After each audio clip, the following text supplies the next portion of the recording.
hour. I see dead people. We all go a little mad sometimes. We get you. The dead follow a legendary. You are going to die tonight. Here's Johnny. Go at me, Damien. It's all for you.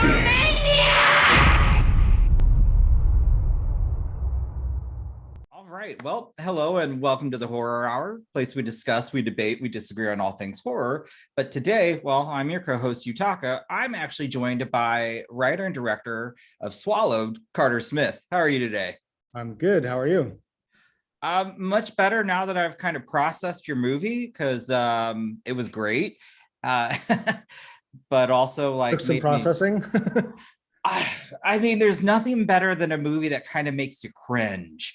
And so, well, first off, how did you come up with the idea of Swallowed? And when I say cringe, I mean, just because like you did, I love being grossed out. So Good. Okay. Well, good. Then you saw the right movie. It just, you know what, it came out of a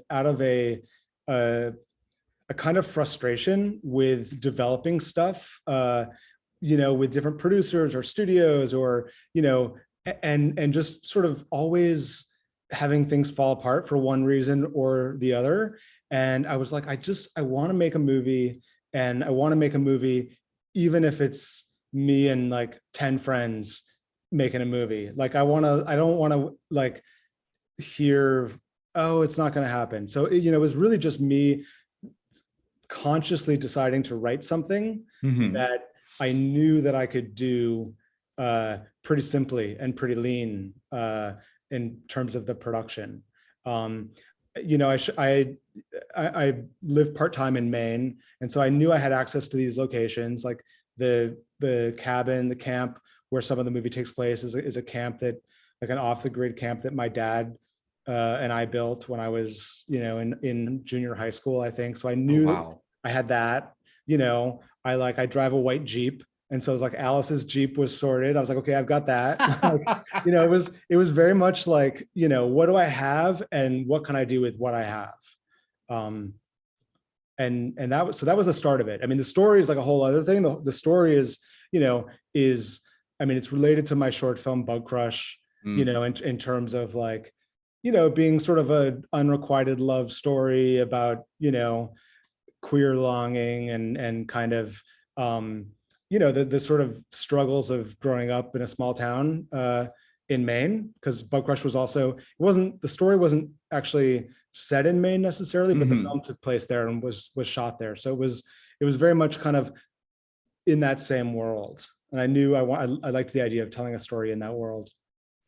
I mean, I can relate. I mean, Midwest, growing up queer, so I get it. And that's why I think as I watched this film, I was like, man, I wish this type of film existed back when I was growing up, because, watching it, it was kind of just like a surreal moment, because I could see certain things that I could certainly relate to. Maybe not the swallowing part of, what they're carrying, but luckily enough, neither of us probably had to do anything like that. But I really thought that was just a really, it's a horror film, but it was a great love tale in a sense. Well, I wouldn't say great in a sense, but you know what I mean. It was. Yeah, I mean, I loved that you added that aspect, and it just felt real. Yeah, well, and I knew that in order to really buy into, the horror of what was going to happen to these characters, like you needed to be invested in how they felt about each other, and that was. I set out to make the sort of the most fucked up love story imaginable. I was like, okay, what situation could I place these two characters in, which is like the most incredibly uncomfortable, yet intimate, yet horrific, and that's kind of what I came up with, which, spoiler free, I guess we won't talk about that, but like, it was sort of crafted around like, what's the, how close can they actually be to each other in the most horrific way? Oh no, we can do spoilers, because Okay. I was going to release this after the film because I want to talk spoilers with you as well. So okay. Feel free to, because I guess one of the things that I also would like to know, since there was at the Overlook, there was a lot of queer cinema on that just debuted. So I'm really happy. But that was the world premiere, I believe, of your film. And so what was that like, getting to experience your film with the audience?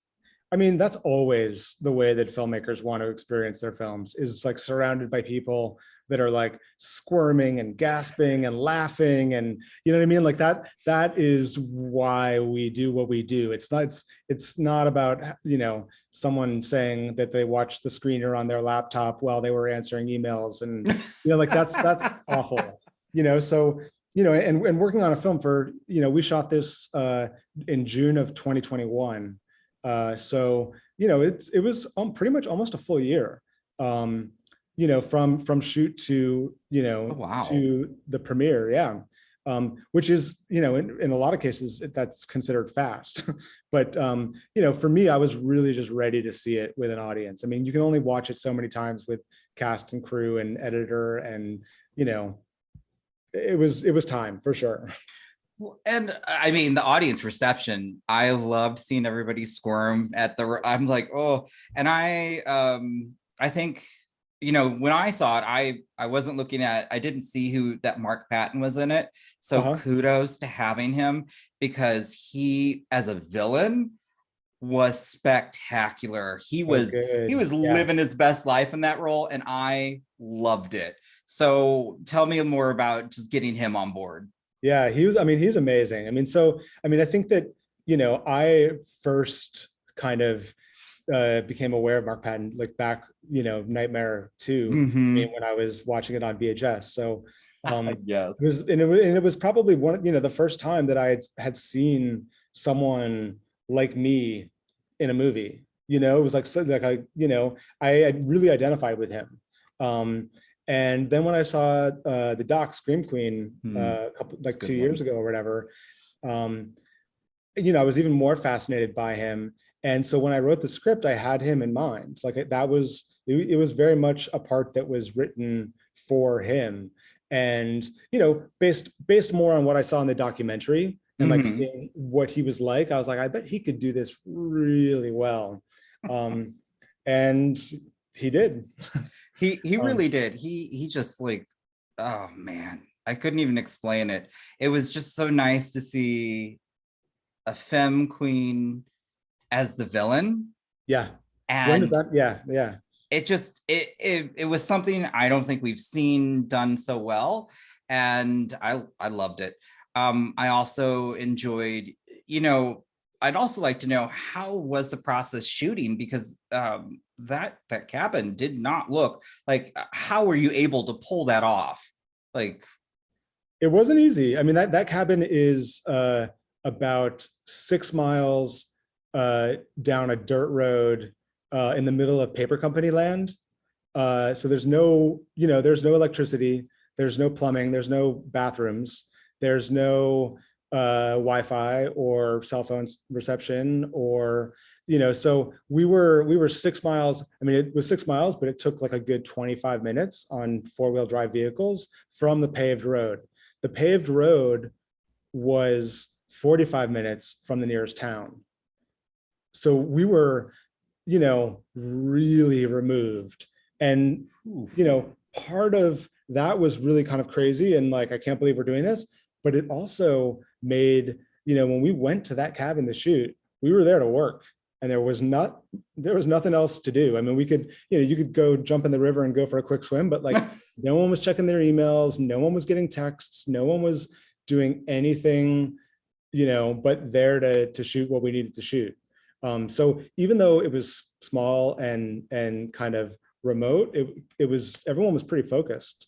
And I mean, also like the space is small, but also the crew that we shot with was really small. So it wasn't like we were having to like, you know, constantly hide people, or, you know, I mean, it was the right size location for our size crew. All right. I mean, so another thing then too is when it came to getting the rest of the cast on board, had you already worked with them before, or? I'd worked with Jenna Malone in The Ruins. Oh, that's right. Oh my God, I can't believe I forgot about that film. And then Jose Colon, who played Dom, it was his first role, but I had photographed him for a project that I do called All the Dead Boys.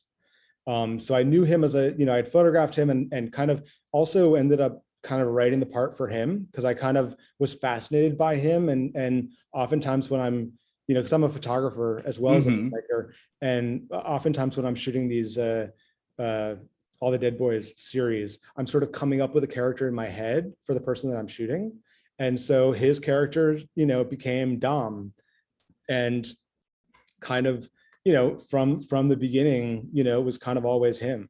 So I mean, he was excited and, you know, eager, and you know, because the part was very much written for him, I was sure that he was the, you know, the best person to, you know, to play the part. Jenna, I remained friends with after the Ruins, so, you know, I just was texted her and was like, want to come to Maine and make a movie in the backwoods? And then Cooper Koch, who played Benjamin, you know, he actually put himself on tape. I know his agent, and he put himself on tape and just kind of blew me away with his take on Benjamin. So it was all like, he was the only one that was like a traditional casting. Oh, okay. I had met him before, and I knew him a little bit, but you know, everyone else was just kind of like, I mean, Mark, I sent a DM on Instagram. Like, that's how I connected with Mark Patton. Sometimes that's how that all works. Yeah.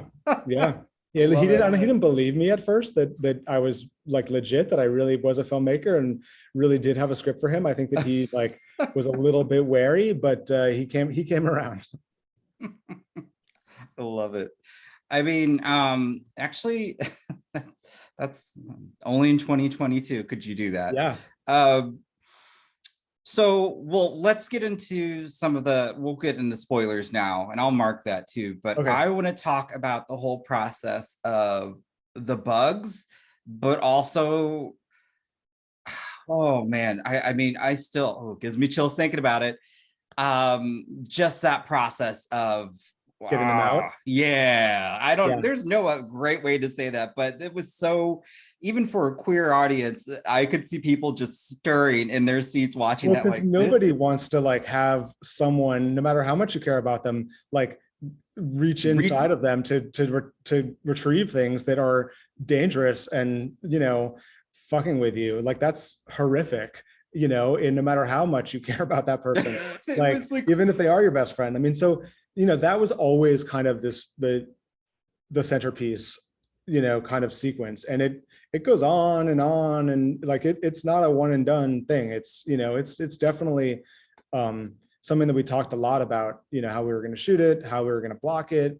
You know, I knew that I didn't want to shoot it like explicitly, I guess, because if you really watch it closely, like there's no like, you know, there's nothing, I mean, other than the concept of the idea of, you know, what's happening, like what you see is very PG-13 in a lot of ways. Absolutely. But I mean, I think it's more effective though, because it felt like you were getting like the performances from the actors in that scene. Like that to me was also like, while I'm cringing, it's also gut wrenching, because I'm just like, oh my God, this, like that, like you said, unrequited loving. I just like, oh, that's not how they want to experience this. And yeah, they're so close, but so not right.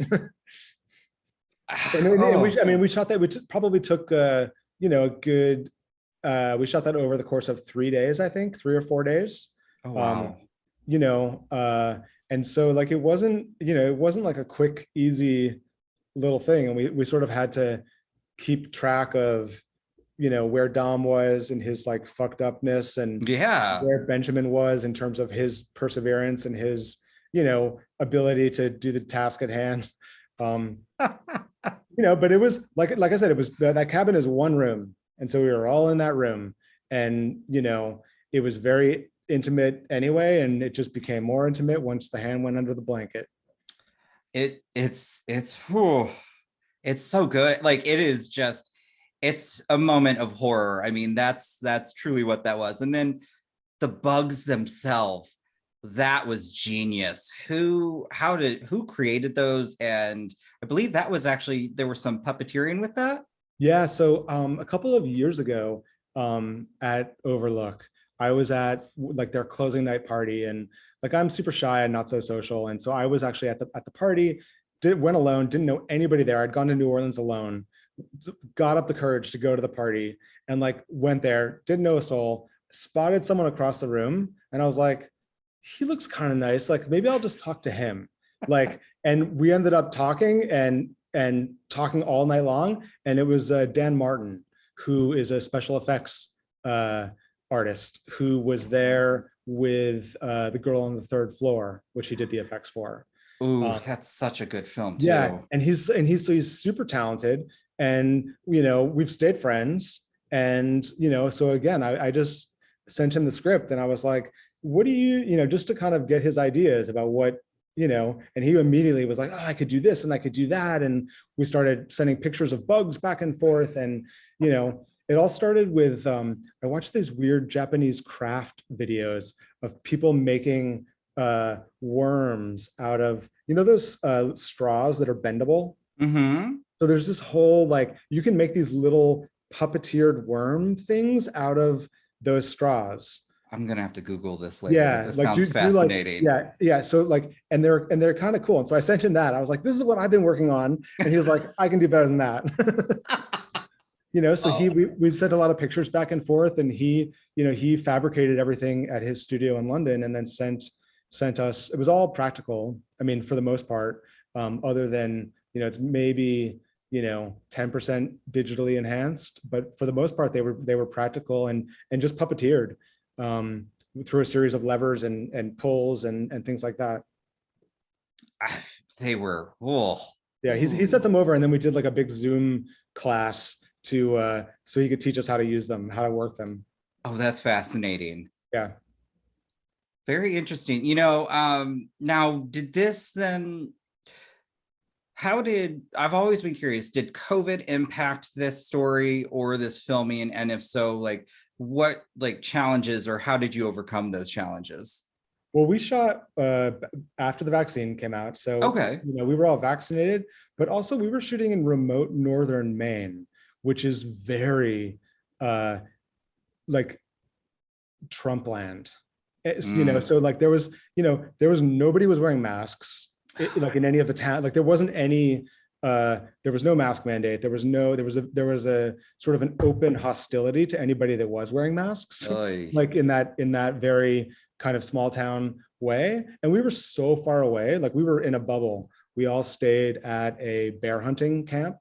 So we we stayed in one place and went from there to our location. And like, it wasn't like there was even anyone to interact with. It was just like us. Okay. So even though we were shooting like in the middle of, what wasn't a very great time in terms of COVID, like we actually managed to shoot pretty efficiently. And you turned out again, I keep saying you turned out a solid project, because again, we need more queer horror, but we also need it's always been interesting to me, that we get queer horror, or we need more male nudity in film. I'm just saying, like, there's lots of that in Swallowed. There is, and it's just like, it's appreciated. Like you don't get to see that often. And I'm not saying let's do, but no, it felt right. It went with the story, but I love that we're starting to see more or less shy away from that, because both yours and Hypochondriac really did that. And I was like, oh, well, I wasn't expecting that. Yeah. Well, that was one of the conversations that I had with both of those actors. But Benjamin, especially since, in the script, after he takes that bath and like he's gonna go outside, like he never puts pants on. So in the script, like, and I was consciously like, I put that in the script because I wanted to scare away actors that would be uncomfortable with that. Sure. So I was like, okay, for the last 30 minutes of the movie, there's no pants. When we got it, it wasn't important that he didn't have pants on in the end. So like, but it was more to gauge the sort of willingness and sort of game, that an actor was bringing to the role. And what we talked about is like, none of it's sexual. Like there's, there's no sex scenes. There's no, it's nudity that is presented in a, I mean, it's pretty like, it's not necessarily, it's not like the most, I don't know what the right word is. Like, it's not presented in a sexy way necessarily. I mean, maybe it's not flattering in a sense. Yeah. Yeah. Well, I mean, it is flattering because they do. Well, there was the one, but yeah. But like, it's all in very uncomfortable, dire situations that they're exposed. Speaking of Benji's character, I did love, the bath scene to where there's this whole scared, but as soon as he goes underwater, comes back up, hair slicked back, it's like he's like, I need to fight to survive now. And it's the whole shift in his character. So interesting, right? I loved it. I was like, whoa, that caught me off guard. I'm like, okay. Yeah. I was like, wow. That was the moment when his character, like he's like, okay, I'm gonna use what I've got, and I'm gonna use it to get out of this. I love those scenes where somebody, you just see it just switch for them. And that was again, appreciated. Also, what I'd like to know then with this, I actually, like I said, I watched some of your other shorts. I just watched Sucker and Yearbook. And so I got to know just your fascination with body horror. I mean, I think it's a combination of things. It's a combination of growing up in the kind of late 80s and early 90s when AIDS was like, oh my God, the most scary, like sex was scary. And every red bump or rash was like, I'm going to die. So for me, like that, I think is probably part of it, is sort of the weird sort of lack of control over our bodies and ability to, fully understand them, or I don't know. But also I did see The Brood at a really young age, and was very fascinated by it, and it kind of scarred me. And so it was kind of like this, this 1-2 punch of those things. I mean, I think that there's also something I've always found really interesting about like the place where like the horrific and the sexual kind of sexy and beautiful meet. And and a lot of times that is kind of what I'm playing with, and that's perfect. Body horror is the perfect place to play around with some of those ideas and those visuals. I mean, it's true. It's always fascinating. And I enjoy the I love practical effects more than the digital age in a sense. So I appreciate when I was watching those just to see like the prosthesis or just what you're doing with that. And so that's badass. It's super fun. I actually I for All the Dead Boys, I do a little bit of prosthetic work for the photography, and just because I was like, I want to learn how to do it, so like I did a deep dive on YouTube, and I do some of the prosthetic and the the painting and all that stuff myself. Oh wow, which is super fun. I'm gonna have to. I was looking at some of that stuff, but wow, okay. Like that little sucker thing on his leg, like that's all something that I worked out, like figuring out how to do it, like Oh, myself. That's so cool. Yeah. Okay. Well, look at you, like starting to. I love that. Frustrated makeup artist as well. Branching out. I love that. Yeah.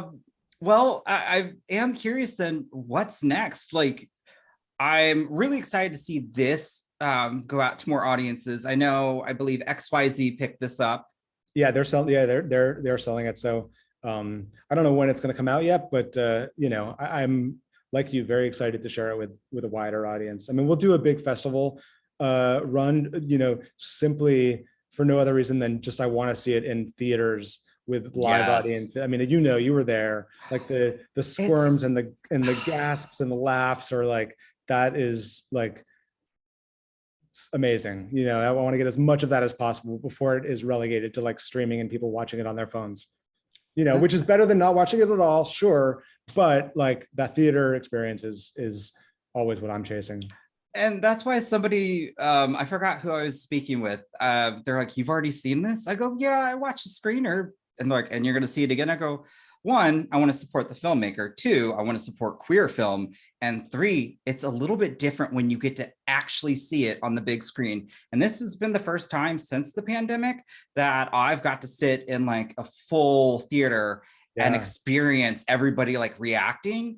And it, to me, I was blown away, because it's like, this is how movies are meant to be seen, to be consumed. And it, you know, it was just everything. And well, in this movie in particular, like I you know, in writing it and making it, I was thinking about like midnight movies and the, you know, and the experience of like, because I mean, I've been to a lot of film festivals, and like I'm always searching out the midnight movies, because it's always like a fun audience. They're always a little drunk. They're always like, it's a little late, like, you know, and it's the most fun audience to be in. So that was sort of what I was thinking about as I was creating it. Like, okay, this is the ideal experience for viewing it. Is going to be like a tipsy midnight, like, you know, Full House. Well, and then you had a great Q&A, and it shocked me. I wasn't expecting the cast to, I know several people in the audience, myself included. I was like, oh, I wasn't expecting them to be here. Yeah. So, and I think you're going to be at Fantasia Fest is the next one. Yeah. I hope people go out and see that. That's just going to be amazing. I mean, I think that people are curious, and I think that, you know, I think that there's they're doing a queer horror spotlight, you know, which is great. And, you know, I think that, I'm optimistic. I mean, I will say, everything that's come out from Overlook, and then just talking with other folks that have seen your film, has been nothing but positive. At least from, maybe I'm blocking out the haters, but it really has been. And I think a lot of, I spoke with a couple other folks, and they're just like, we need this, because we needed it back when we were younger. So I know the generation, exactly, the generation now seeing this, I think will only positively more impact them, because there's so many great queer stories out there, and there should be. Yeah, and they don't all have to be the same type of queer stories. Like, they can be all sorts of queer stories, and you know, the horror doesn't have to come from being queer. And, you know, like, you know, queer characters can be the bad guy, they can be the good guy, they can be the ambiguously shifty, shady guy, they can, you know, there's so many versions of us, and we deserve to have all of them in the movies we love. Absolutely. And oh man, I still I also enjoyed, because this is somewhat, I guess, spoilery, but really, that outhouse, come on. Okay, Mark may have deserved that, not Jenna. Come on, sir. Yeah. But at least she was not like fully conscious and aware. Okay, that's fair. It's a much probably easier way to, like, you know, to end up there. Oh man, the audience, when they first saw that, they're like, because I mean, I gasped. Yeah. That was definitely crafted to have that exact response. Everyone's a little creeped out by outhouses, I think. I mean, I am. That's like, oh God, my worst nightmare. Every time I look at them, I go, I don't want to go near it. We didn't have any toilets the whole time we were shooting. We were using outhouses the whole time. That gives me heart palpitations just thinking about that. I will say, like, because as that was my parents' camp, they're out, like, it's like clean as anything. There's no smell, like, it's very, like, smells like balsam and fir and pine. Like, it's very, like, not what you imagine. Would expect. We had to add some digital flies and, like, you know, stuff to make it seem a little grosser than it actually was, because it's actually quite picturesque. Okay, well, that makes me feel a little bit better for the cast. Yeah. So I have two then final questions. Just, it's been a great, you know, past 365 days. There's just been a lot of great horror, whether it be in theaters or on streaming. And I would just like to know what's been something that you've enjoyed this, you know, past year.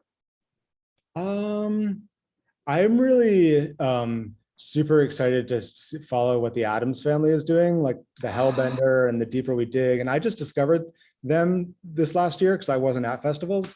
And so I am just like, it's watching movies like that kind of gave me like, oh, I can make a movie. Like I've already made movies and like so like that's super inspiring. I really loved We Are All Going to the World's Fair, which may or may not be a horror movie, but like I absolutely loved it. That's a good one too. Yeah. What else? I mean, those are the first two things that come to mind. What about you? What are some of your favorites? I mean, you just named Hellbender and the Addams Family, and I think I agree. What they've done is just incredible. That it's a family affair, and they put so much into it. And I mean, Hellbender was my first experience, and I'm just like, whoa, I'm missing out. Have you seen the deeper you dig? Or yes, that's yeah. So good. And then also the other thing that I really was like a revelation to me was Eric LaRocca. Do you know his work? I don't think so. He's a writer, and he wrote a book called Things Have Gotten Worse Since We Last Spoke.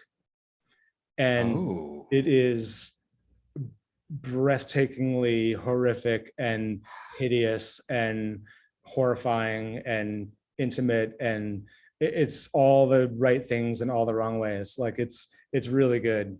I will be looking that up after this. We last spoke. Yeah.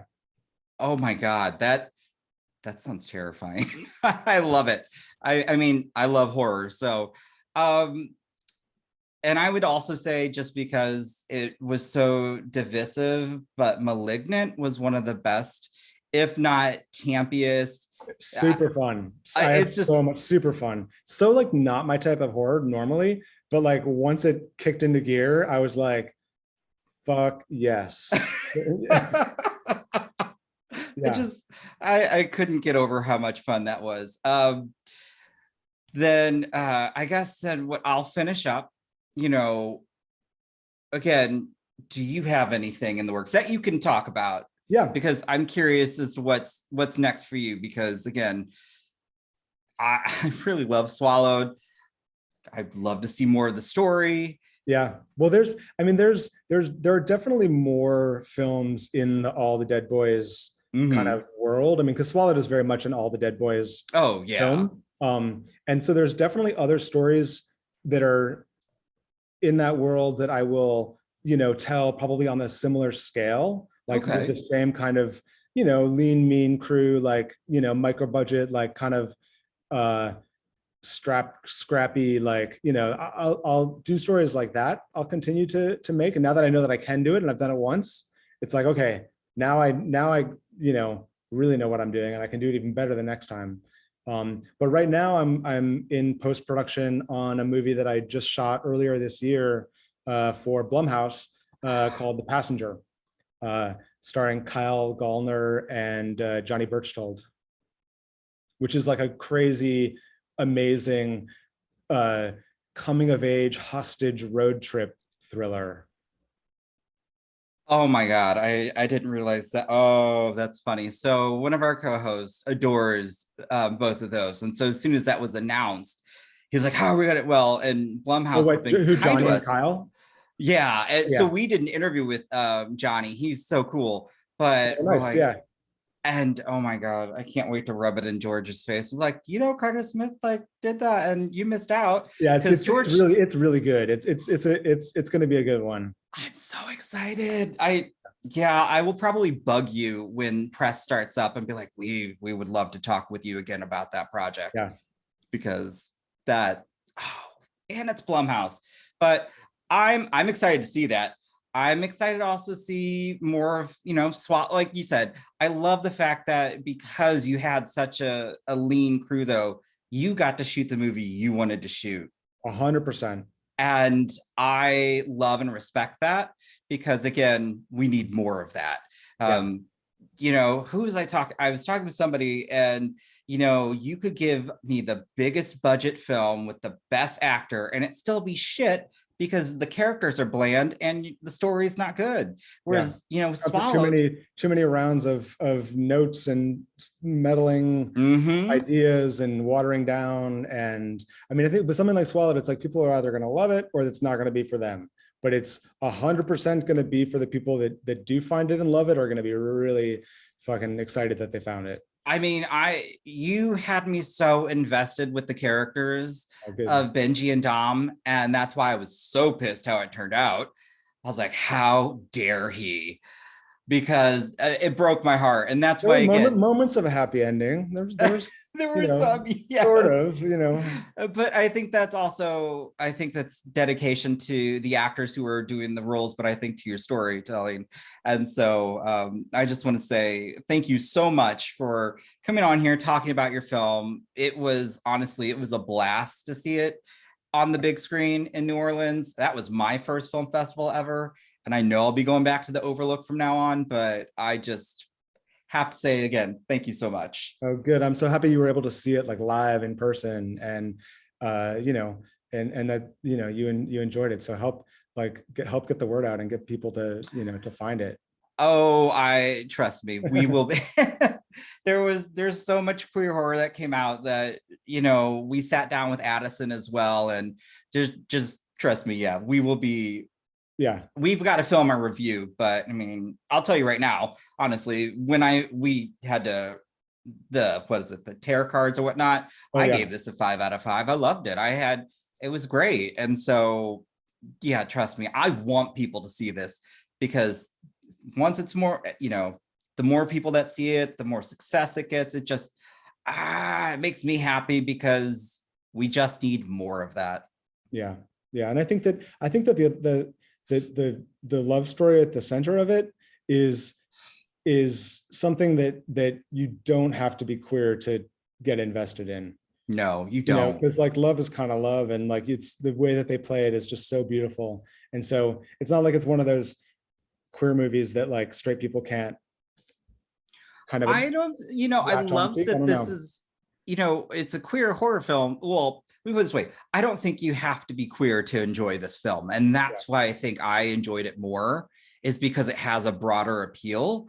And again, these are just people. It's not like, I don't know how to explain it. I know what you mean. I really think it has that broad appeal. And I think for me, yes, I'm a little bit more attached to it, but I think it can still cross over, because I think body horror is body horror. And like you said, you know, who wasn't growing up have, you know, untold feelings and just going through that. So, yeah. I mean, hopefully they're not, you know, swallowing things like that and, you know, trying to, ending up in situations like that. Yeah. But I mean, also, kudos again to that leather jacket. I remember you guys talked about it in Q&A. Yes. Fucking love that jacket. Yeah. I hope you got to keep that, or somebody did. I have it. Yeah, I do have it. All right. Well, again, thank you so much. And thank you to everyone. Thanks for watching and listening. You have been listening to the Horror Hour. See you next time.